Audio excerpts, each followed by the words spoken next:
Hello and welcome back to Matt Hayes' Tottenham Blog and today's pre-match chat for the North London derby, Arsenal against Tottenham. It's been so long since I've said that, but I'm delighted to be joined today on the return by Darius from Paxton Road TV and David Harris, the Irish Hotspur himself. Darius, we'll start with you. How are you getting on today, my friend? Mate, what can you say? It's derby day and I'm actually excited despite us losing 2-3-0 on the bounce. So you know what? Regardless of form, regardless of anything, regardless of the form at the Emirates, I'm very, very excited for this derby. And hopefully, fingers crossed, Ndombele starts. That's all I want, and I'll be happy. If Ndombele starts, I'll be happy.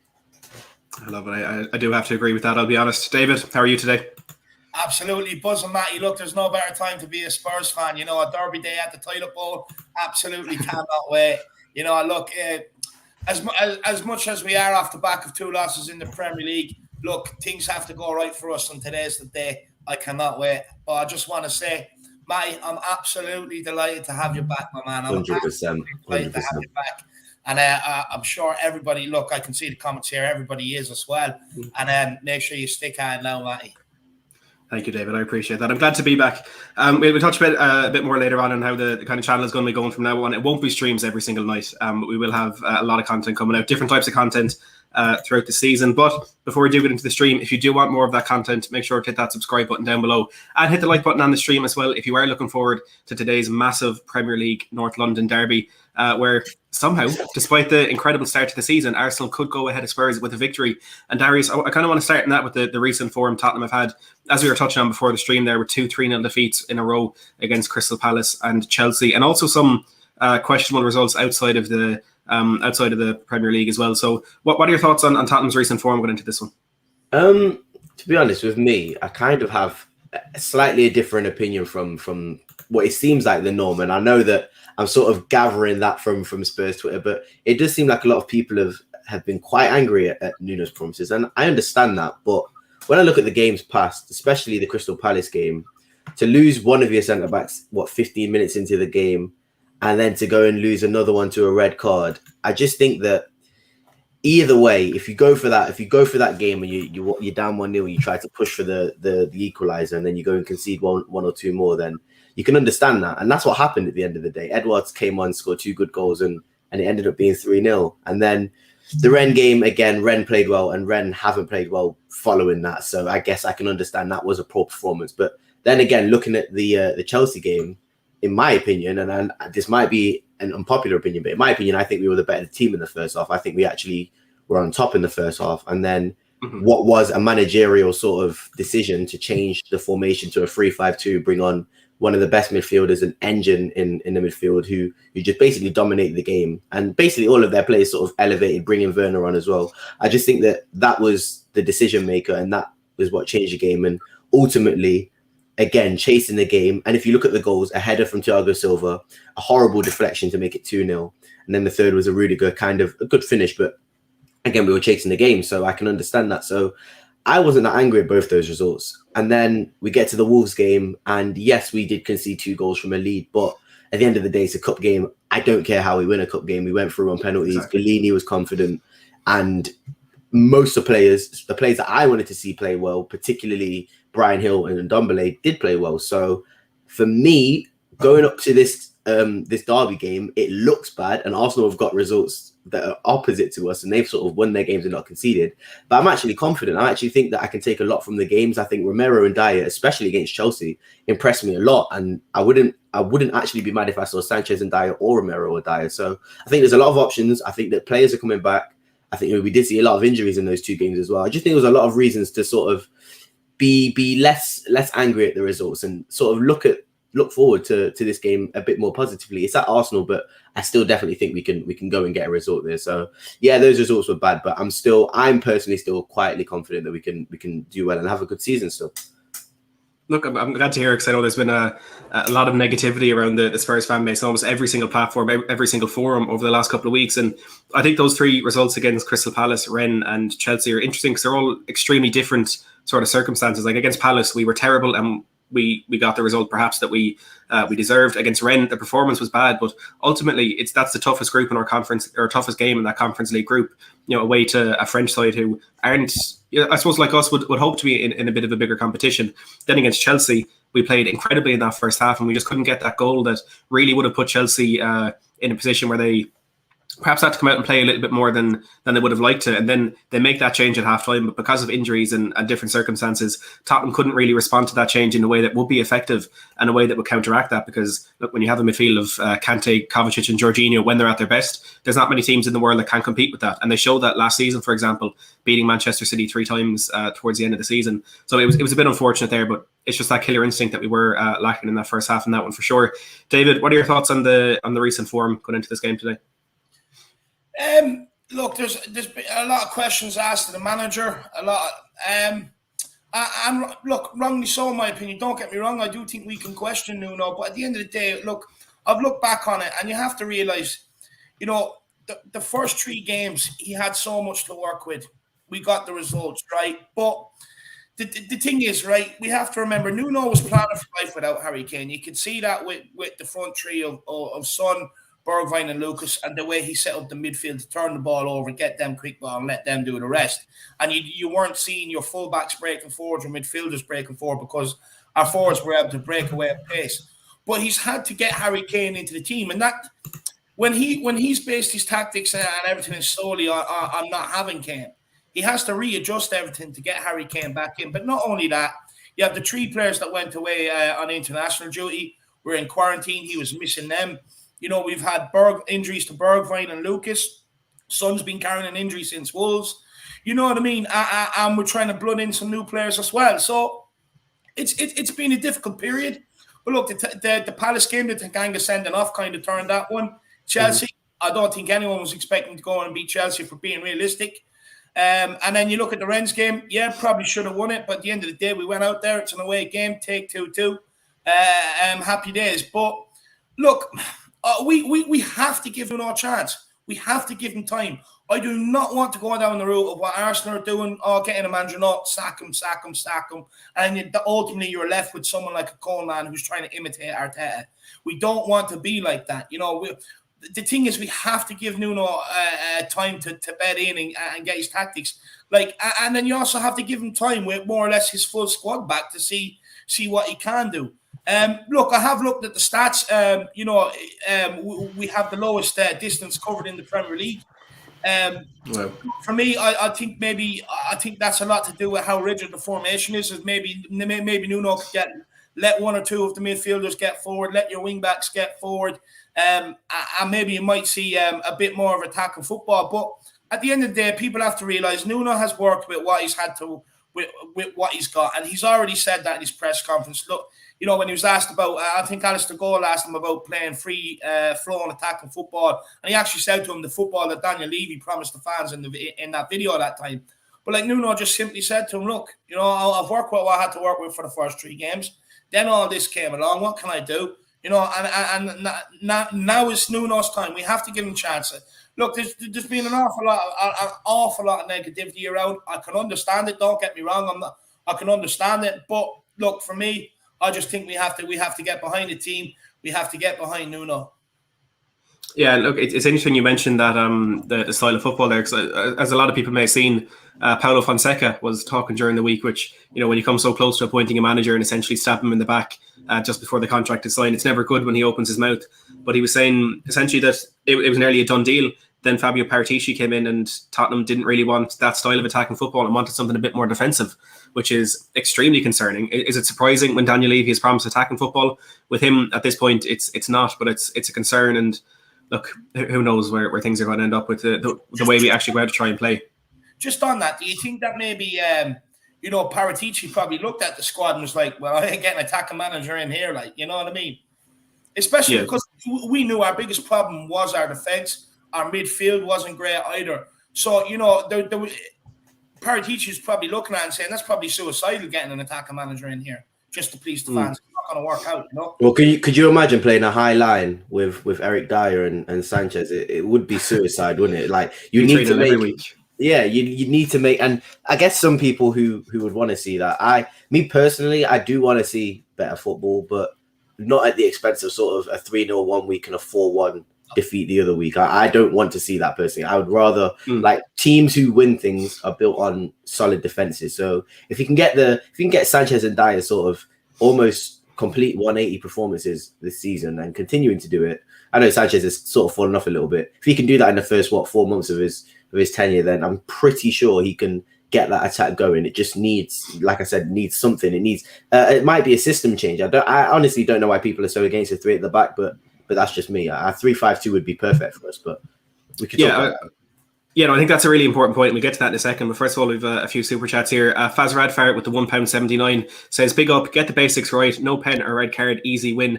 And look, I think that is something Tottenham have struggled with this season, somehow not getting those basics right. But Faz, thank you very much for the super chat.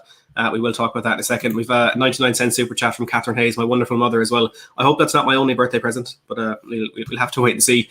Thank you very much for that, Mom. So looking at the system and the formation, one question that I think we should ask, does Nuno know his best team already?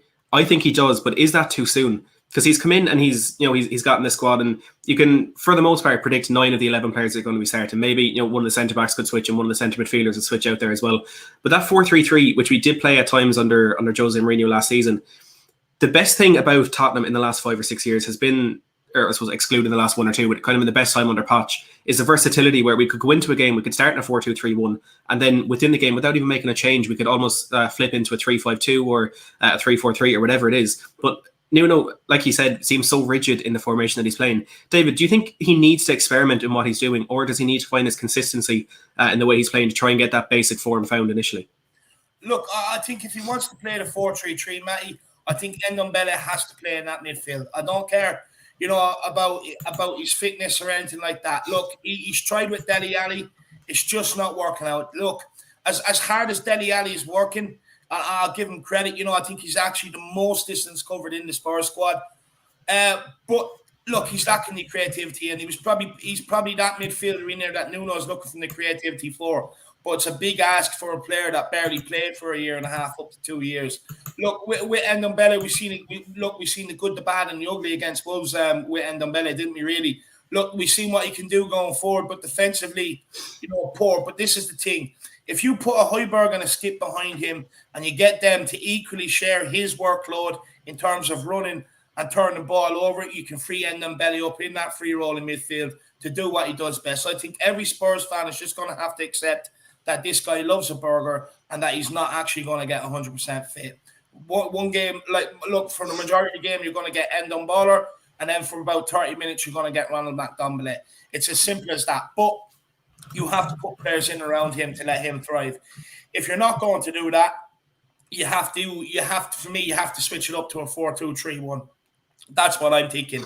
And then you have to put Ali further up forward or put Lo Celso further up forward, but still keep Skip and Højbjerg in behind. But look, we have to realize, like Nuno has only worked at what he's got. There's only so much he can do when he's had no Lucas, no Bergwijn. He hasn't even had Romero, Sanchez, Lo Celso for a while. So he hasn't been able to get the best out of Sonny because the injury.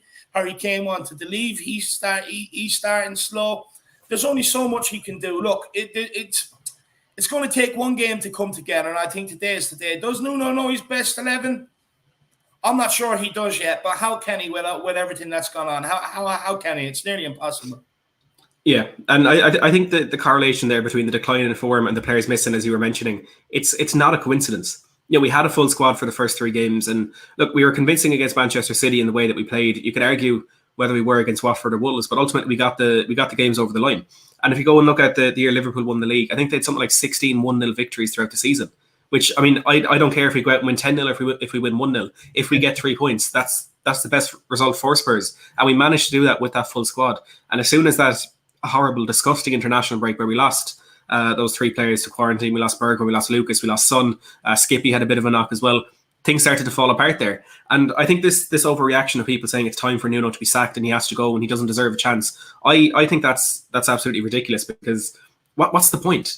what's the point in having brought him in for these 5 league games so far, given his chance to get his stamp on the team a little bit, and then knocking that out, and all of a sudden we've already started the season. All the other teams are starting to hit their form, starting to find their rhythm. Crystal Palace under Vieira, you have Benitez at Everton as well. They're starting to find a bit of momentum, and we're back at square one. And we're bringing in yet another manager who has more signings. It'll have Poch signings, Mourinho signings, and Nuno/Paratici signings, and we're taking one step forward to take 4 steps back.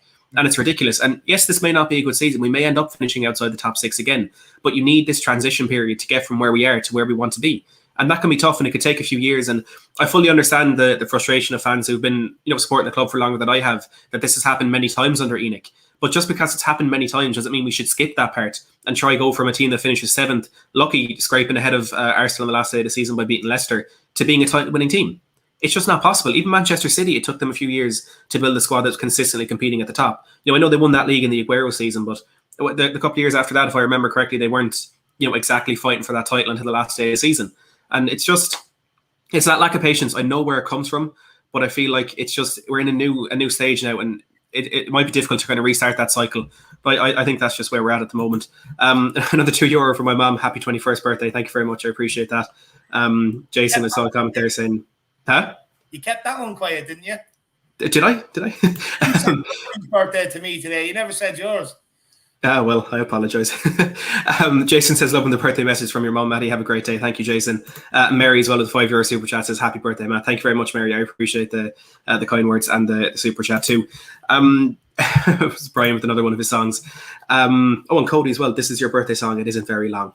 It's factually accurate. I'll give you that. Darius, so talking about that system and talking about the squad, in terms of formation, how do you think Spurs need to line up today? It depends on how Arsenal line up. I think Arsenal are going to play a little bit safer because a lot of Arsenal fans think that they're going to play or want to play 4-3-3. They want to play Odegaard and Smith Rowe with sort of one holding midfielder. I think doing that might be a bit risky against Nuno. I think Nuno wants them to do that because he could take advantage of that, especially because they don't really have a solid designated defensive midfielder. Partey can do it, Xhaka can do it, but not very well, if you know what I mean. So I would want to see personally, just because it's away from home, it's at the Emirates, like you said, a 4-2-3-1. Personally, I would like to see a 3-5-2, but a 4-2-3-1 would allow you to still play with Højbjerg and Skip and maybe Dyer and Sanchez, Reguilon and Tanganga.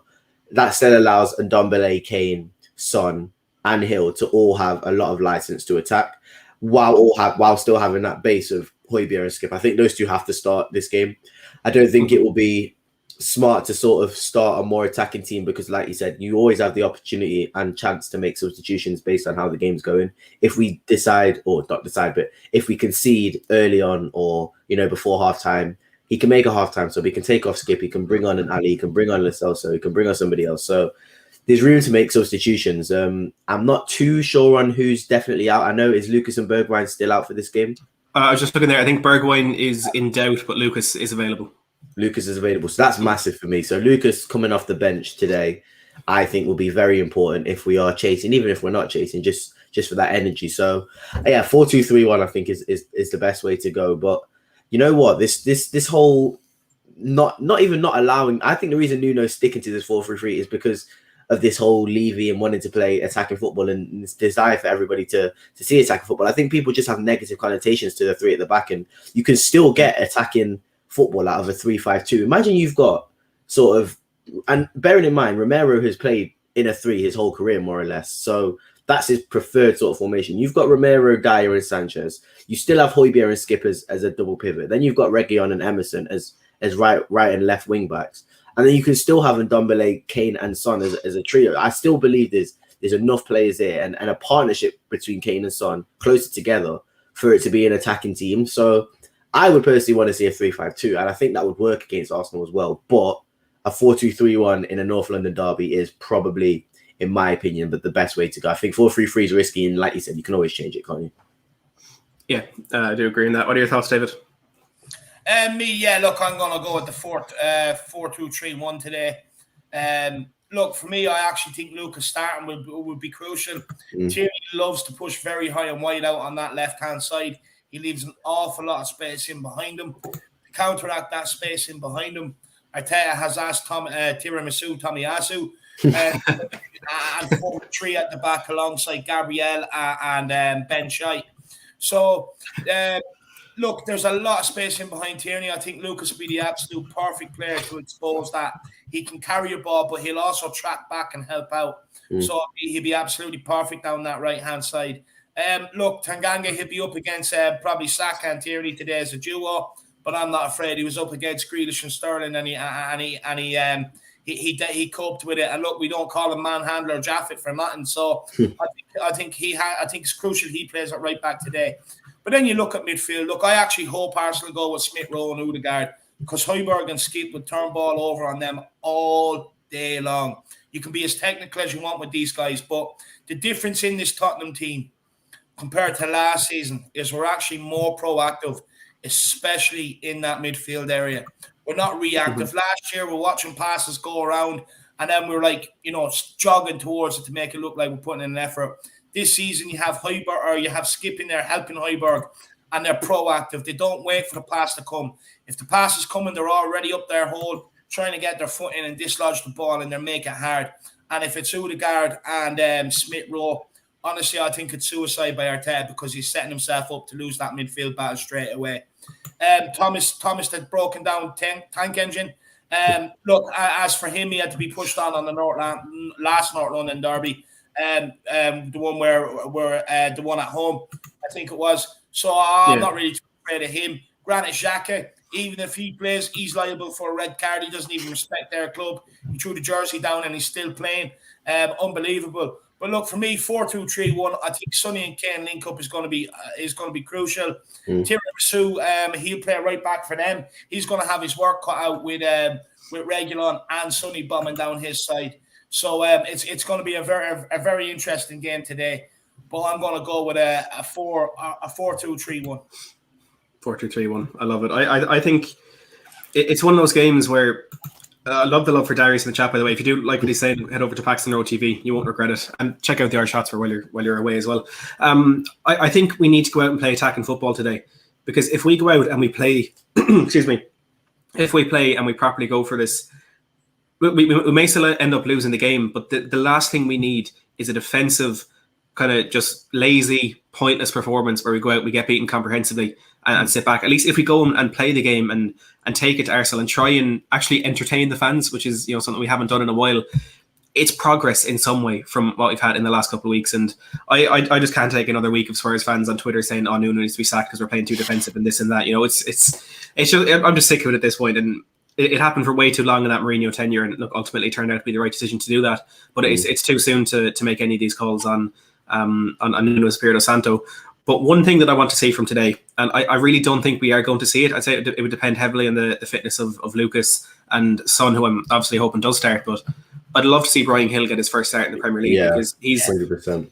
His end product hasn't quite been there so far, and he missed that chance at 2-2 in the game against Wolves, where he probably should have slotted that in the near post. I think it was Dele Alli with the cross on the right hand side. But he's almost Lamella with a bit more talent. In that, he has that extra bit of pace. He has that kind of drive, that desire. He can beat a man as if he's not even there, in almost a Lucas Moura fashion. And he's just so exciting. And he's that player who gets you off the edge of your seat, or gets you onto the edge of your seat whenever he picks up that ball. And he's so young, hasn't really played at a high level yet. I know he had a few appearances for Sevilla, because on loan at Eibar last season, where they ultimately got relegated. He really deserves a chance to properly go and show what he can do. And in his start so far, because it's been Europa League and Carabao Cup, he hasn't really been in a strong squad. And in games like that, you can only really be as good as the players around you. And I think that's where he may not be showing as much as some fans would have expected of him. And he's maybe leaving a little bit to be desired. But give him a start in a game like this with a strong squad, with a Kane, with a Son, with Højbjerg, Skip and Ndombele, whatever it is. And this boy the sky's the limit for him. I really do think it is. And I just love to see him in a game like this, getting that kind of heart, that fight in a derby. I think it's one that we could really, really benefit with. Do you think he should be on that starting 11, Darius? Yeah, I was going to say, what do you think is favoured or his best position for us in the lineup? Because I think on the wing he's very good, and that's obviously his normal position, left wing and even right wing. But he's one of those players where, and by the way, Cody, no, and I've told Cody this millions of times, and I'm telling everybody this now.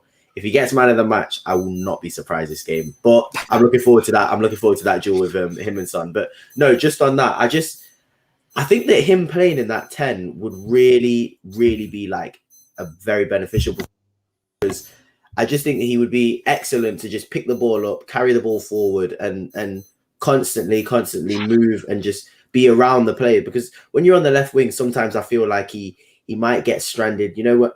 Because we're not a possession-based team. We're not always going to be on the ball. He's not always going to be like a Jack Grealish on the left wing where City are always going to have the ball. So him being in the middle, him being in that 10 position, sort of almost a free roll, picking the ball up, you'll see the most and sort of the best from him. I'm not sure what your guys' thoughts on that is. I just think that seeing him in that 10, in that free roll, probably would excite me more. But him on the left wing or the right wing is still just as good. He is a great player. You're on mute, Matty. Thank you. I think it fits in similarly to the way Lucas Moura kind of found his forward last season, because again they're similar players, and Lucas you'd expect to be that man out in the wing who can beat his man and put a cross in and cause a lot of problems in a similar style of maybe a Adama Traore. Then you look at St. Maximin maybe at Newcastle. He in this season, from what I've seen anyway, has been playing a bit more centrally, and that causes a lot of problems because central defensive midfielders, the game today, whether it's Xhaka or Partey or I don't know whoever's in that squad, they're not used to having players like that running at them, and like they're used to having the playmaker kind of there, the Phil Foden or the Jack Grealish or the Dele Alli type of player who's going to be picking out those passes or trying to find the pockets of space, rather than players who can really run at them and actually easily beat them. And Lucas Moura found that for him in the number 10 role last season, and I thought it's the best he's ever played for Spurs, and maybe that's the position there for Hill as well. I know typically he's a left winger. There was kind of a feeling we try and implement his style on the right, but I think he can fit in anywhere along there. And I've seen comparisons to Luka Modric, which I think are maybe a bit premature at this point, but there's no reason why they can't become a true one. What do you think, David? Yeah, look, Matty, I'm a believer. I've been saying this from day one. Look, I really like this kid, Matty, I have to say. Look, you just look at how a player manipulates the ball, how he moves with the ball, the way he drops his shoulder and goes. I think he's going to be quality. Me, long term, I actually do think he's going to be more in that number 10 role, where he can roam free anywhere across. That front line, I think would suit him perfect. Look, we've seen him against it was against Pacos de Ferreira. He more or less played in that role, and he's excellent. Look, this guy, do you know what it is, Matty? Right, and I've noticed this about him in a couple of games. He makes a run, it doesn't come, he goes offside. But you've seen so many players do that and they just walk back. He comes sprinting back and charging after the ball to try and get it. He's an absolute bundle of energy, and we need someone like him in the team, because he doesn't just stand still waiting for the ball, Matt. He's always dropping into spaces, knowing where he can receive the ball. Then he picks up the ball, and he's always looking to be positive with it. He's always looking to drive forward with it. He's always looking to go forward with it and try and play them passes. And from what I've seen, when Harry Kane has played with him, Kane really enjoys playing with him. And if he does play, it means Kane can stay further up the field. The reason why Kane is dropping deep, or was dropping deep, is because he doesn't trust any of the other players to be able to get him the ball. He doesn't. But with Gil in the team, with Son in the team, you can get Kane to stay further up the field. And you can get him in the box where ultimately he should be. But look, I'm a huge fan of Gil Messi. I really am. I think this kid is going to be the real deal.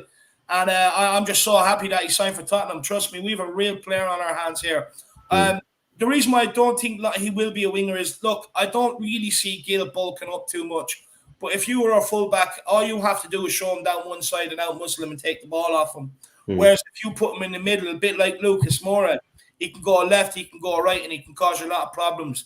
But the reason why it'd be impossible to mark Gil if he did play in the middle and was able to float, is because he has so much energy and he's willing to pick up spaces no matter where it is or along that front line to pick up the ball and make something happen.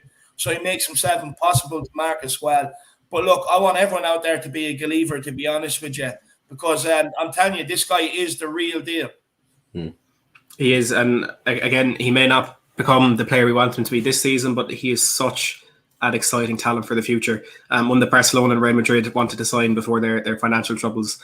Let's be patient with this lad, but we could get some good out of him this season as well. So he's an exciting one. Rob here says, what are your thoughts on Joel Matip having more touches in the opposition box than Harry Kane so far this season? I think if that's the thing that Liverpool fans are enjoying the most about the season, I think you need to take a closer look at your own squad. But like I said, Rob, I think Matip's 11 touches probably came from one attempt to control the ball in the box at some point. What's that, David? 3-3 against Brentford. Oh, Brentford. Yeah, you should be in bed hungover today after that result, Robbie. Do you know what? That was one of the best games I've ever watched. Brentford against Liverpool. It was absolutely fantastic. I really enjoyed it. My dad, Liverpool fan, sent me a message about an hour into the game and said, "This is going to give me a heart attack." Like, yeah, no, it probably will. It was such a great game. But David, you made a point there about Harry Kane dropping deep, and that's one that has been getting a lot more of criticism this season than the praise it was getting last year. And Darius, I'll come to you in this one. Kane, the highest scorer in North London derbies in Premier League history, which is incredible. He's struggling this season, of course, hasn't got a Premier League goal yet. Is this the type of game where we just need him to sit on Ben White on... I don't even know who plays for Arsenal at this point. On their centre-backs. And Gabriel, yeah. Do you think we just need to put him right up there as a proper out-and-out number 9 so we can get his goal? Or do you think we're going to continue with him dropping deep? There's no reason for him to do it anymore, honestly. And Ndombele is the creator that you need. For me, if you look at the goal he scored against Wolves, Dele Alli played the ball through. He's on the last man. He makes a run. He finishes it. That's all you need. Harry Kane, that's all you need to do. If you're chasing records, if you... At the end of the day, I don't think he's going to get his move that he's looking for. He just wants to break these records, make an impact, score goals.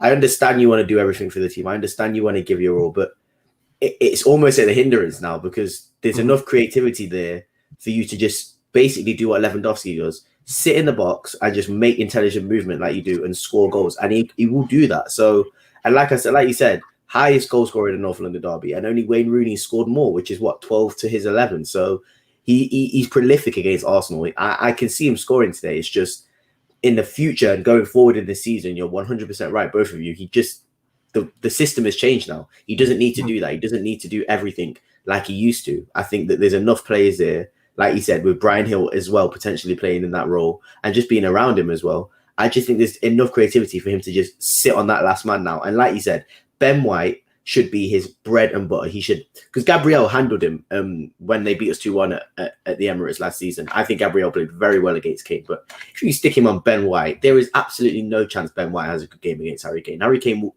bully him. And if you do that, then Gabriel's going to have to follow and it will cause disruptions and you leave space for other players. So Harry Kane, that's probably the bigger duel and that's probably the easier duel between Kane and the centre-backs than Tomiyasu and Son. So I would say Kane's got a very, very, very important role in this game. And if he can dominate Ben White, which I expect him to do, and just stay on those last men, then yeah, we should be not clean sailing, but we should be creating a lot more chances and he should be taking at least 4 or 5 shots this game. Yeah, he should, and that's another thing. He hasn't been taking enough shots this season. It's been a crazy start for him. But on the point of that Arsenal defence, you know, we mentioned earlier the fact that, of course, they lost their first 3 games. They've won their recent 2. The 3 games that they lost were in deplorable fashion. Brentford, who, look, as it's turned out in the end, are actually just really, really good and a lot better than even I thought they would be. Yeah. And they're ahead of us in the table at the moment. Then going to City and Chelsea, those games are bad. But the 2 games they've won, it's been against Norwich and Burnley by 1-0. I mean, I know, like I said earlier, that it's 3 points, that's it, but it's not convincing, and it's not something that we should be fearing going into these games today. And even the cup games they won, it was against the West Brom, essentially their academy, and Wimbledon in the Carabao Cup as well. You know, yes, fantastic, they got 4 wins in a row, but they're not 4 wins that anybody should be ever praising by any stretch of the imagination, and I just find that funny. But David, what are your thoughts on Harry Kane and dropping deep or playing at number 9 today? Oh, my favourite subject in the world. Yeah, the Kane whisper here. Look, for me, with Harry Kane, right, it was clear to see under Mourinho that Mourinho was asking him to drop deep because he put it into his head. He's like, look, Harry, if you don't drop deep, no one can get the ball. You're our best creator. You're our best finisher. And the reason why even this season at the start, and the reason why you keep seeing Harry Kane drop deep is, look, anybody out there that's played football or played on a team or whatever, and you're the best player in the team and they want you to get goals, but you have no one to get you the ball. You were coming deep to get that ball to try and get the ball further up the pitch and then try and get yourself in the box. That's ultimately what's happened with Harry Kane. But with Nuno, he needs to turn around and say, look, Harry, you need to stay up front. We're going to get you the ball. And like Darius was saying, look, that run by Harry Kane, that ball by Dele Alli, that's what we were doing under Pochettino. You know, seeing Harry Kane make them runs, be available to make them runs, even just being in the box. And for me, we need to get back to that. Look, we have the players now to be able to get in the ball. Last season, when you're playing with Moussa Sissoko and Winks, who let's face it, Winks can't pass forward, and Sissoko can't control the ball. This year, we've got Skip, who can pass. You've got Højbjerg, who honestly, some of the passes he's made this season is unbelievable. I think he also has the most switches of play in the team as well. And then if you can put an end on Bele or whether it be Dele Alli, but play them further forward and not in the three, but play them in front of the two, I think you'll see the very best out of Harry Kane, because you'll have Son one side and whether it be Lucas or Gil Messi the other side. Harry Kane will get that ball, which means in his head now, he knows he can stay up there and he can make these runs because the ball will come. And that's the most important thing as a striker. You have to have belief that the ball's going to come to you in the right areas. And now I think I know people are going to say, it's only one game against Wolves, he scored. But the thing is, and I've been trying to say this to everybody, Harry Kane always starts slow. It doesn't matter whether he plays all through August or whether he's injured and comes in November.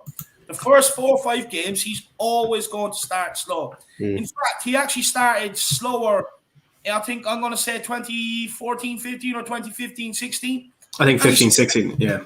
Still ended up with the golden boot. Mm-hmm. His goal scorer, he will get you goals. And this is the thing. Look, I know a lot of fans are hurt and they can't forgive him for the summer, but you're going to have to. It's time. He'll get over it as well. I'm pretty sure he'll get over it as well. No, they will. And look, there's no better day. But look, Harry Kane also has to repay the fans. But there's no better day to do it than Derby Day. My God, if he scores 2 goals today and he sets up one and we end up slapping the Arsenal, what better way to repair the damage that he ultimately has caused with the fans than today to do it?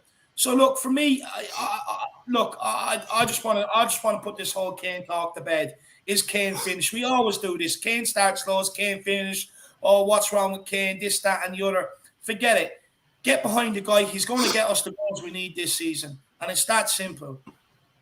Yeah, it is. I mean, everyone falls for it every single year. I'm sure there's people still out there calling him a one-season wonder. But are you saying there at the 2015-16 season is the last time he didn't have a goal in his first 4 games of the year, and he won the Golden Boot comprehensively as well. So let's just wait till he's holding that at the end of the season this year again. But there's one question actually there in the live chat, lads, and I'm going to ask it to you, but I want a one-word answer on this one. Darius, who starts in goal, Galini or Lloris? Lloris. David? Lloris all day. Yeah, I'm thinking the same. I see a few people there making the argument for Galini. Look, I mean, I get it. He's had some good moments. It's a good argument to have, though, isn't it? Because I can't remember the last time we've actually been able to say, what goalkeeper would you want to start in a derby? It's normally Lloris, and if Lloris is injured, then we're all like hands and faces. It's Michel Warm or someone like that. So. Get Kane's gloves out again. Yeah. But look, guys, it's this time of the show where I get your score predictions off you. Darius, come on, be confident. I've given two predictions on previous shows that I've done, and because it's a return of the Mat, and we're all in good vibes, we're all back. It's your birthday. 21, go to America, get a legal drink. We can't at the moment.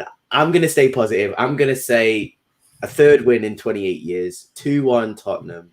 But I do think Arsenal will take the lead quite early in this game. I just think that Nuno knows how to weather storms, and I think they will get over. I think they'll be overconfident. I think they'll think that they can beat us by 2 or 3 and try and score a few more, and Nuno will catch them on the counter. So 2-1 Tottenham. Come on, you Spurs. I love it. I take that all day long, Dave. Yeah, look, we haven't seen the best of Son, haven't seen the best of Kane. We've had injuries, players away, this, that, and the other. It's going to click eventually, and today's the day. Today is the day. You're going to get the best out of Harry Kane, the best out of Son. For whatever reason, our midfield is going to end up working today, and our defence is going to be at it. Look, what I will say is we've some players in this squad who know more about a derby game than half the Arsenal squad, a.k.a. Lloris, Kane, Son. And they'll be telling some of the new guys, what it means and that they cannot lose this. Look, for me, I definitely think we're going to rock up at the toilet bowl. I think we're going to spank them and turn it from a toilet bowl into a library. It's going to get that quiet. Harry Kane's going to expose Ben Shite and Tiramisu at the back. Højbjerg's going to dominate the midfield of Emma Smith cannot roll about. And, Thomas down tank engine. But look, I'm going to go with Tottenham. I'm going to go with Tottenham 3-1. I know that in this game, I know in this game the home team always wins, and I know I'm going against all the odds. Believe me, I've looked them up for my accumulator, but I'm going against all the odds here. But I just think today is the day where everything comes right for Tottenham. I really do believe this, and I'm going to go with 3-1 Tottenham. I'm going to go Harry Kane, my man Harry with a brace, I think someone will chip in with one. But I definitely think today is the day, guys. Look, we haven't even seen 90 minutes from this Tottenham team. It's like last season. You see 45 minutes, whether it's first half or whether it's second half. But today you're going to get a full 90. And we're going to go to the Emirates and we're going to bend them over. And we're going to take the 3 points. Cannot wait. I love the confidence. I absolutely love it. And it's the whole week up until now, I've been dreading this game. It's like, oh, they'll beat us 2-0, they'll beat us 3-0, they'll beat us 4-1, whatever it is. But it's the morning of Derby Day. It's so hard not to get excited. It's so hard not to be optimistic. And just the way you talk about Harry Kane, he's going to score, isn't he? He always scores against Arsenal. He's going to get one. I like the same as he. I struggle to see us keeping a clean sheet. But we're going to have a bit too much for them, I think, in this one. It's going to be a tough game. You know, as bad as Arsenal are, they always show up in this, and at times as good as we are, we always mess up at the Emirates. But I'm going to go confident. I think I'm going to master our prediction, Darius. I'm going to go 2-1 in this, and let's just hope we're right, and we can come out of this one with the 3 points and put a bit of daylight again between ourselves and Arsenal in that Premier League table. Guys, look, we are going to wrap it up very, very shortly. First of all, we're on 96 likes with nearly 300 people watching. So please, if we can get that to 125 for the first show back, I'd really appreciate that. We've had over 1,600 people tuning in as well, which is absolutely incredible. Before I give a bit of an update on this channel, Darius, do you want to tell us what Paxton Road TV is all about? Paxton Road TV, we're trying to basically give you content as much as possible through this time. I know that it's not been great in terms of Spurs performances, but we're trying to keep our performances top quality. You can see us all, Sid, Mike, me, Sam, everyone, the whole gang, Jody, everyone. You can see us all on. We all have our own individual shows. You'll see us all together on our talking points on Tuesday, previews, post-match reactions. Hopefully we can get Matt and David on. They're always on Jack's on. Everybody that you know is on. All the Spurs community is on. So it's just a great place to be. And you'll see me as well. And obviously it's just a nice place and a nice community to have. So yeah, check us out. And I think it's TV Paxton on Twitter as well, and then Paxton Road TV on YouTube. But yeah, it's an honor to be back on the first show with Matt and David, and hopefully, like you said, it may continue with Matt Hayes and his amazing channel. Thank you very much, Darius. I appreciate that. And look, I think Paxton Road TV, just like the entire Spurs YouTube community, is what the best thing about it is there'll always be a familiar face there. So everyone do make sure to go over and check it out. Some incredible content there. David, the Irish Hotspur, if people here don't know who you are yet, they're probably new, but tell them who you are anyway. Yeah, I'd be surprised if they don't, because I've been all over this channel, you know. No, look, the Irish Hotspur is me. If you want to get over and check it out, you want the most delusional, positive content before Tottenham Hotspur, on your channel, that's for sure. But yeah, look, we do everything. We do previews, reviews, the whole lot, really. A lot of debates, the whole lot. We do the whole lot. So do get over there and check out myself and Jack at the Irish Hotspur, and maybe check out our second channel for all European football content, which is the Flat Cap Euro Talk, mainly run by Jack. So why not check that out? But most importantly, I actually want to say, you know what? I'm so happy to have you back. I'm not going to lie. I've really missed you out here. I know a lot of other people have missed you, because a lot of people have been asking me, where's Matt? Where's Matt? Where's Matt? I know they're absolutely delighted to have you back.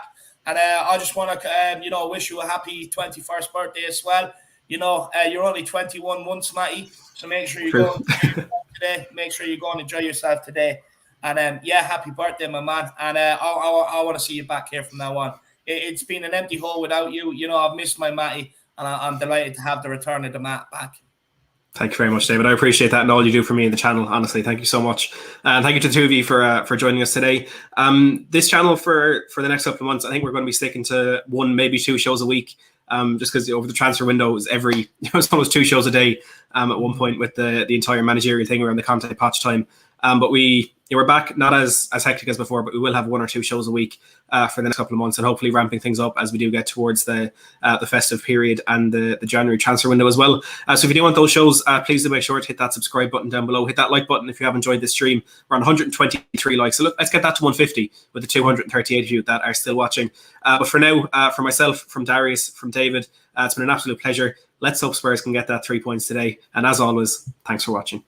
Come on, you Spurs.